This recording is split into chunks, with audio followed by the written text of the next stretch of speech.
Bonjour! À l'Urbain, aujourd'hui, on s'intéresse à la table ronde Arriver et vivre au Québec, histoire de persévérance au féminin. C'est un événement qui a été organisé par la table de concertation du Mouvement des femmes du Centre du Québec et du Comité régional de la Marche mondiale des femmes. Et la particularité de cet événement-là, c'est qu'il a été aussi organisé par des femmes immigrantes, des citoyennes qui voulaient présenter leur parcours.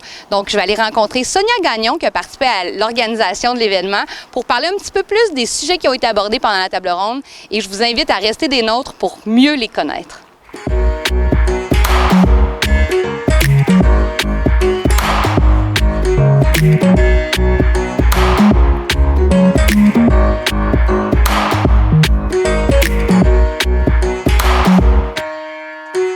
Bonjour Sonia Gagnon. Bonjour Mia. Comment vas-tu? Je vais bien et tout? Ça va très bien. Et toi? Ça va bien, muy bien. Tu vois, mon espagnol et ça. Je pense, Sonia, tu voulais me poser une question d'entrée de jeu, puis après ça, moi, j'ai beaucoup de questions pour toi. Oui, je voulais savoir pour la table de concertation, qu'est-ce que vous a fait penser aux femmes immigrantes dans ces contextes? En fait, d'abord, ce qui est intéressant de dire, c'est que la table de concertation du Mouvement des femmes, on travaille pour tout le centre du Québec, puis nous, on s'intéresse aux conditions de vie des femmes en général. Donc, on travaille sur différents projets à travers l'année, le temps, qui s'intéressent vraiment à des secteurs qui peuvent toucher la vie des femmes. Puis on sait qu'au centre du Québec, il y a plusieurs villes qui accueillent des immigrants. On a des villes d'accueil, on a aussi des endroits où c'est des travailleurs, travailleuses. Puis, on s'est posé la question dans ce contexte-là, c'est quoi la réalité des femmes immigrantes? Puis, moi, dans le contexte de mon travail, je suis responsable du comité régional pour la mobilisation de la Marche mondiale des femmes. La Marche mondiale des femmes, on l'a repoussée encore parce qu'elle devait avoir lieu l'année dernière, mais on a formulé 5 grandes revendications qui s'intéressent aux conditions de vie des femmes. Et la troisième de ces grandes revendications-là, elle concerne les femmes immigrantes, migrantes et racisées. Dans ce contexte-là, on essaie de faire des actions qui viennent sensibiliser la population, faire un peu d'éducation populaire. Puis, on s'intéressait vraiment à la réalité des femmes immigrantes. La TAM se disait, et le comité régional pour la Marche mondiale, duquel fait partie beaucoup de partenaires, on se disait, mais on n'a pas de femmes immigrantes dans le comité et ça serait donc vraiment intéressant que ce soit une activité qui est faite par et pour les femmes immigrantes. Donc, c'est ce qui fait qu'au final, tu arrives dans ce contexte-là. Moi, j'ai envie de te dire, présente-toi un peu, puis qu'est-ce qui fait que tu t'es impliquée dans la table ronde. Table ronde, Arriver et vivre au Québec, c'est une histoire de persévérance au féminin. Donc, qu'est-ce qui fait que tu t'es impliquée? Bon, je me présente, je m'appelle Sonia Gagnon. Alors, je viens du Mexique, je suis moitié mexicaine, moitié québécoise. Et ça va faire 11 ans que je suis au Canada. Et bon, qu'est-ce qui m'a fait m'impliquer? J'ai été rejointe par un de mes amis, Mariela Gruber. C'est elle qui m'a invitée à participer. Et pourquoi? Qu'est-ce qui m'a motivée à participer? Bon, ça fait 11 ans, comme je te dis, que je suis ici. Et depuis mon arrivée, je me trouvais que je n'étais pas capable de trouver ma place, surtout côté travail. Et je me sentais pas épanouie. Alors, au début, là, je pensais, peut-être que je suis pas bien préparée, peut-être que je parle pas assez bien, peut-être que je me suis pas bien présentée, etc. Je mettais la faute sur moi. Mm-hmm. À un moment donné, je me suis rendu compte que le plus je rencontrais des femmes, puis on se parlait, et je voyais qu'on était un peu tout le monde dans le même bateau. Puis c'est des femmes avec de très belles qualités, très bien préparées, etc. Alors, je me suis dit, bon, peut-être c'est finalement pas ma faute, mais il y a des choses qui sont pas bien faites. Alors, je pense que ce genre d'initiative, c'est ce qui ils vont nous aider à faire bouger les choses, à changer les choses. Donc, je comprends, c'est quand tu dis que tu rencontrais d'autres femmes issues de l'immigration qui avaient les mêmes enjeux que toi. Hein. Ça fait que tu n'étais pas seule dans ton cas. Puis, ce que je comprends, en fait, c'est que c'est une de tes amies qui a décidé de te lancer l'invitation. Est-ce que tu serais prête à travailler avec la table pour monter cette activité-là? Est-ce que tu es capable de me nommer les autres femmes qui faisaient partie du comité organisateur avec toi? Oui, j'ai travaillé avec Maria Albornoz et Mariela Gruber. Puis, bien sûr, on a été dirigés par toi. Et ça fut un plaisir de travailler avec cette femme. Ça a été une belle expérience. Est-ce que tu es capable de nous expliquer un peu c'est quoi la table ronde, ça consistait en quoi? C'était quoi l'objectif? Bon, finalement, ça a été une soirée. On a fait une soirée via Zoom, vu les conditions du COVID, etc. Et dans cette soirée, il y a eu 9 femmes immigrantes qui ont présenté, ils ont participé, ils ont présenté un peu de leur vécu. C'est divisé en 3 différents parties.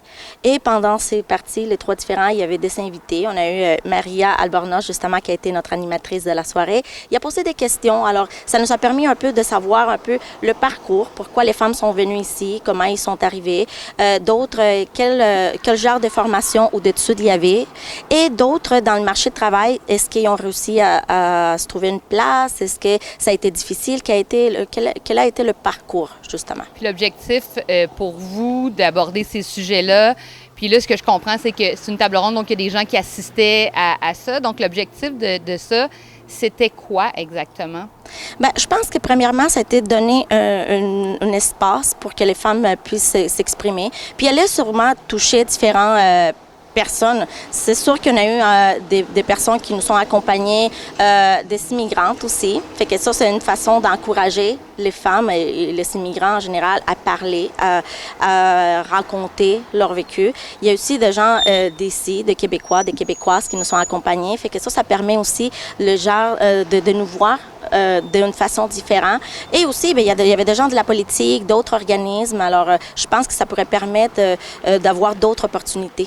Donc, en gros, vous cherchiez à attirer des gens influents dans différents milieux, mais des gens de la population aussi, pour entendre ces histoires-là, pour comprendre mieux la réalité, peut-être dans le but d'opérer des changements après. Exactement. Puis, est-ce que, selon ton expérience, parce que là, tu as participé à la soirée aussi, est-ce que tu as vu des retombées déjà de ça? Est-ce qu'il y a eu des commentaires ou des réactions qui te donnent à croire que ça fonctionne? Oui, définitivement. De côté des femmes qui ont participé, j'ai été vraiment contente. Puis je pense que tout le monde qui a participé à l'organisation, on était vraiment contente puis fiers. Puis ces femmes, je voyais qu'ils étaient plus encouragées puis très fiers de leur parcours et de partager. Alors ça a été une chose très positive.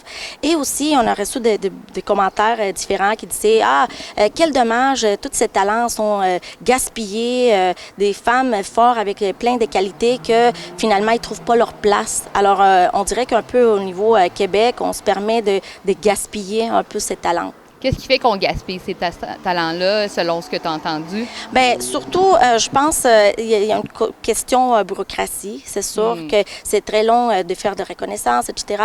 Des fois, c'est juste que les gens, ils nous voient d'une différente façon. Alors, ils ne nous font pas confiance. Alors, on dirait qu'ils s'en doutent encore de nous donner des chances, de nous permettre de participer à des postes plus hauts. Ouais. Alors, ça peut être ça peut être justement la difficulté pour faire la reconnaissance, etc. Donc, ce que je comprends, c'est qu'il persiste certains préjugés, malgré, tu sais, on a entendu, je pense, dans la table ronde qu'il y a quand même déjà des services qui existent, il y a quand même des organismes qui accompagnent, des gens très ouverts et avenants, mais il persiste quand même certains préjugés qui peuvent être des blocages pour avancer, ou encore, il y a une lourdeur administrative des fois, ou dans la bureaucratie, qui fait que les femmes avec un grand potentiel sont un peu freinées, elles ne peuvent pas avoir accès à ce qu'elles veulent. Moi, je serais intéressée de savoir, en fait, qu'est-ce qui est important, selon toi, de faire cette action-là par des femmes immigrantes? Parce que, oui, je vous ai accompagné, mais tu sais, dans le cadre du travail, mais c'est vraiment vous qui avez déterminé les sujets. Qu'est-ce que vous vouliez faire comme action? Ce n'était que des femmes immigrantes, cette soirée-là. 12, en fait, c'était 12 femmes immigrantes. C'est quand même une belle mobilisation. C'est quoi l'importance de faire par et pour les femmes immigrantes, selon toi? Bien, premièrement, je pense que, comme on sait, un peu nous faire visibiliser. C'est important. Alors, que ça soit fait par des femmes immigrantes, bien, je pense que qui va connaître mieux notre réalité que nous-mêmes. Alors, c'est sûr que peut-être il pourrait y avoir des Québécoises, des Québécois qui vont dire « Ah oui, ils ont de belles qualités, etc. » Mais ils ne connaissent pas notre réalité, tout à fait, la problématique, etc. Et pourquoi c'est important de le faire pour les femmes immigrantes ou en général les immigrants, mais dans ces cas-ci, pour les femmes immigrantes, c'est justement pour, je pense, pour ouvrir plus d'opportunités. Pour que le mouvement commence à prendre plus d'ampleur et que ça change les choses, pas juste pour ceux qui sont déjà là, mais pour ceux qui en viendront dans le futur. Je sais pas, toi, si tu as ressenti la même chose. Je te pose la question à brûle-pourpoint comme ça, mais moi, dans les inscriptions ou quand, pendant la soirée ou même un peu autour, je sentais beaucoup de femmes immigrantes intéressées par l'activité et qui avaient envie de partager aussi leur vécu. Est-ce que tu as l'impression qu'il manque peut-être cet espace-là pour qu'on puisse le faire? Oui, je crois définitivement qu'il pourrait avoir plus d'ouverture dans cet aspect. Il y a eu des femmes pendant le recrutement, etc. On a eu des femmes qui étaient plus peut-être, ils doutaient un peu s'y participer, etc. On ne veut pas non plus être perçu comme d'être pas reconnaissante envers la société qui nous a accueillis, etc. Alors, on dit, peut-être que si je fais un petit commentaire, je vais passer pour ne pas être reconnaissante, etc. Oui. Et, alors, il y avait des femmes qui peut-être, il y avait un peu plus de doutes, mais à la fin, de la façon que ça a été fait, etc., j'ai vu que les femmes étaient très, très heureuses, puis étaient fières d'avoir participé. Alors, je pense qu'il y aura tout à fait une possibilité d'avoir plus d'espace pour ces femmes. Plus d'espace pour que les femmes puissent s'exprimer, au moins se rencontrer, peut-être partager leur vécu. Oui. Donc, moi, ça m'amène à te dire, pour conclure, est-ce que tu sens que ça serait pertinent d'en refaire encore et est-ce qu'il y en aura peut-être d'autres? Bien, j'espère que oui. Je pense qu'il y aura plein de sujets qu'on pourrait voir d'une façon très différente. Ta vision et ma vision sont complètement différents. Alors, ça sera très intéressant de trouver nos points en commun. Et il y a plein de choses. C'est sûr que dans un petit table ronde de 1 heure et quelques 30 minutes, on a participé très brièvement avec chaque femme. Alors, je peux être certaine qu'il y a plus qu'on pourrait savoir des femmes. On pourrait avoir encore plus. Puis c'est ça. Puisque j'y étais, je peux dire que c'était passionnant. Il y a des gens qui commentaient pour dire hey, je voulais quitter la soirée en plein milieu parce que j'avais autre chose. Puis finalement, j'ai pas pu partir parce que j'apprenais beaucoup de choses. Je sens que ce qui est ressorti aussi dans ce qui a collé à la tête des gens, c'est toute la persévérance que ça prend pour immigrer, se refaire une vie intéressante ici. Puis j'ai envie de dire, ben c'est vrai. Puis je l'ai vu aussi dans le travail qui a été fait pour l'organisation. Je te remercie de ta participation. Je te remercie d'être là avec nous puis de témoigner de ton vécu aussi aujourd'hui. Puis moi, j'ai envie de dire, il y en aura d'autres, donc au plaisir de retravailler ensemble. Si jamais des femmes aimeraient s'impliquer, bien, peuvent toujours communiquer avec la table de concertation Mouvement des femmes, puis on les mettra. Bien, à suivre. Merci beaucoup à toi, Mia, puis merci à la table de concertation et tous ceux qui ont participé à la soirée. On a été vraiment, vraiment contents. C'est un plaisir.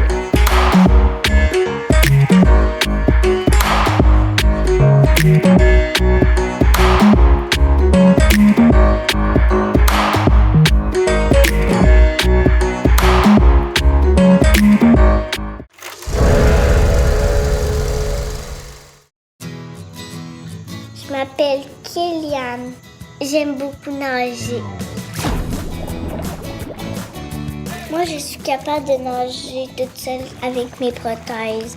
J'aime faire des chandelles dans la piscine. C'est comme si tu marchais sur les mains. Les amputés de guerre m'ont donné ma jambe et mon bras de natation. J'adore mes prothèses pour aller à l'eau.